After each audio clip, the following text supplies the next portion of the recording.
Welcome back. While agriculture experts tell us that India's rice and wheat are too competitive to be hurt by even zero tariffs on US imports, the scene in industry is getting murkier. Trump has announced 25% tariffs on all foreign cars and auto parts. On the flip side, CNBC US has just reported that on April 2 itself, non-tariff barriers will not be counted while imposing reciprocal tariffs. That's the meaning of Donald Trump's lenient imposition on April 2nd. Now, will all this make the US less demanding on India as it negotiates the bilateral trade agreement? Or will this BTA get overpowered by these random tariff announcements that Donald Trump continues to make? For all these questions, I'm joined by Mr. Ajay Srivastava, head of the think tank Global Trade Research Initiative, and by far, as far as I know, one of the best experts on trade.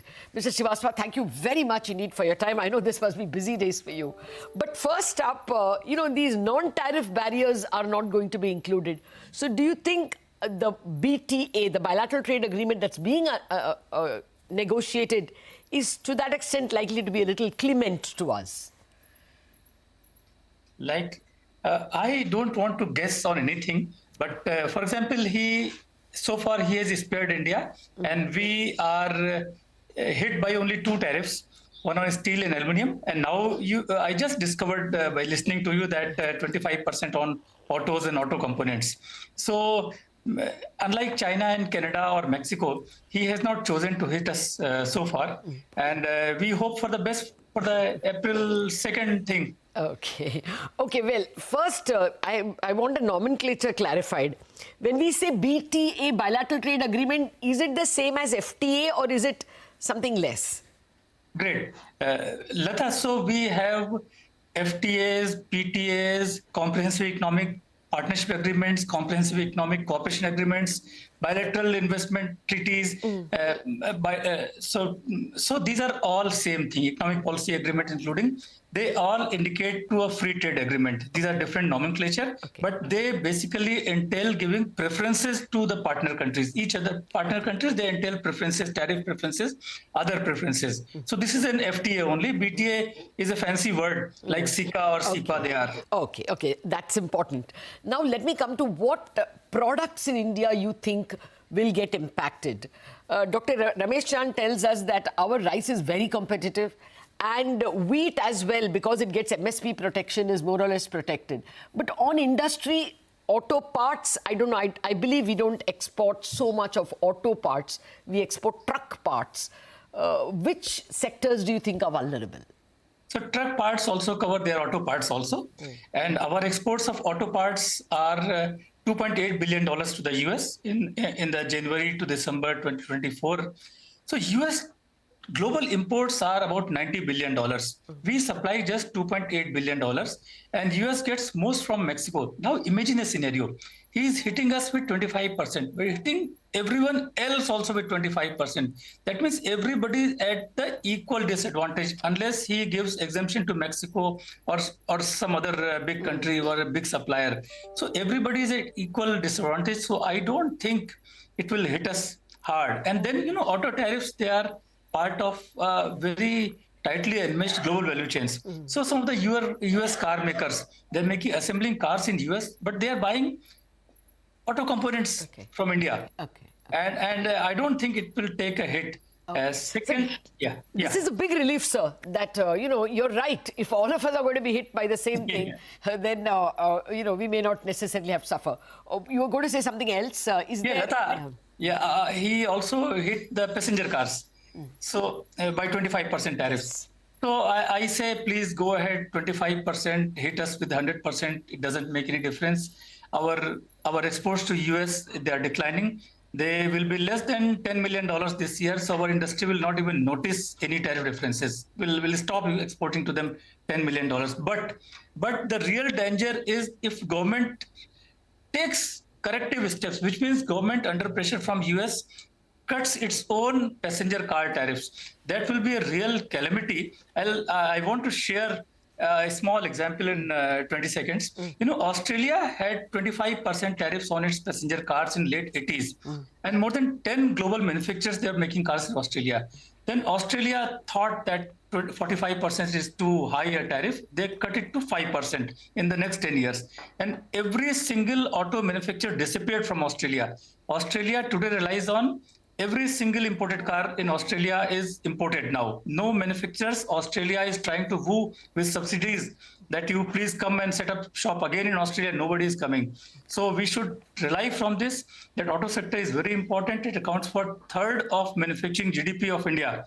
So even though Mr. Trump hits us with high tariffs on passenger cars, we should not try to lower the tariffs beyond a point. Some, of course, from 100 to, we can cut by a certain percentage point, but we should never drastically lower it, because there are no gains on this. Okay. So, but when I spoke to Mr. Bhargava, he said that even if the Tesla car came at zero duty, he says, I can compete. I don't have a problem.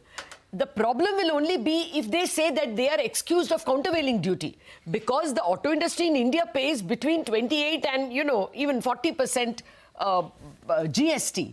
So long as that countervailing duty is imposed on the imported car, if it is from America, I don't have a problem. There are some people who worry that if the same thing is applied to BYD, we will have a problem. But if it is from American cars, we won't have a problem. You don't think so? So Tesla, we are hearing it may be coming from Germany or Thailand. Okay. And we should also know what's the Chinese content in Tesla. It's not an American car. American brand is there like Apple. Apple is a brand. It's manufactured in China, or now in India and many other countries. Similarly, Tesla. How much of the Chinese content in battery is there in Tesla? I think tremendous. We need to study that. Okay. And I think I and Mr. Bhargav, listening to you, are on the same page. He's also saying some higher level of tariff should be there. He's using the term CVD. I'm using the term some tariff without telling the details what type of tariff it is. Fair enough. Fair enough. Okay. I read your note on the FTA itself. You are saying that even after the BTA or FTA is negotiated by India, we will still be at a disadvantage because they will have more interpretation powers? Yes. So, Latha, the issue is that, in most of the US FTAs and even decisions at the WTO, they have been taken under the fast-track authority. So, US Congress, it authorizes the US President to negotiate trade deals. When the deal is done, it is presented to the Congress. Congress can say yes or no, can't modify it. Today, that fast-track authority, it expired in 2021, and US President or negotiating team has no authority to cut tariffs. So they are seeking other countries to cut tariffs only. So it's a slightly murky area for me. So I say we should deal with the reciprocal tariffs and not give too much energy, not waste too much energy on this FTA or BTA, whatever we call. Oh, really? Okay, we were pinning our hopes on that. You're saying it's better to have to agree on reciprocal tariffs. But Mr. Srivastava, you said that Indian industry won't even notice. It will be only $10 billion of exports to the US. $10 million. 10 million? Passenger car exports to passenger US. Passenger car, I agree. But yes, overall, our exports is 45 billion. For FY24, isn't it? I mean, overall Indian exports to the US. So overall Indian merchandise exports to US last year were, in calendar year 2024, were $82 billion, considering Indian data, $92 billion considering US data. Okay. So it's high. But Latha, point to be noticed is this. About 90% of the industrial goods, all types of US supplying or not supplying, we already allow our FTA partners like Japan, South Korea, ASEAN, zero tariff access to India. Indian industry is well attuned to zero tariff imports on 90% of industrial goods. Everything almost except passenger cars and some more. So my theory is that we should offer those 90% industrial tariff lines to the US. We agree to make tariffs zero from day one, provided you also reciprocate and make your tariff zero from day one. So that will take care of 90% of US exports to India. So all this tariff problem will go except for the agriculture, which accounts for less than 5% of US exports to India. Okay. No, agriculture, it's apparently only corn and soya bean where we could be very badly hurt, according to some experts. But sir, I want to come back again to the industries that may be hurt. We were told that apparel and jewelry can be hurt. Is that right? So, apparel, all the developed countries, including US or European Union, very cleverly, they already charge very high tariffs on the apparel. All the labor-intensive goods, apparel, shoes, handicraft, they charge high duties so that they can have some controlling levers on developing countries and LDCs. So they already have high tariffs, and the tariffs are comparable, so we won't be hit. And I was talking to one of my friends in apparel industry. He was saying we will be very happy to go for zero on apparel.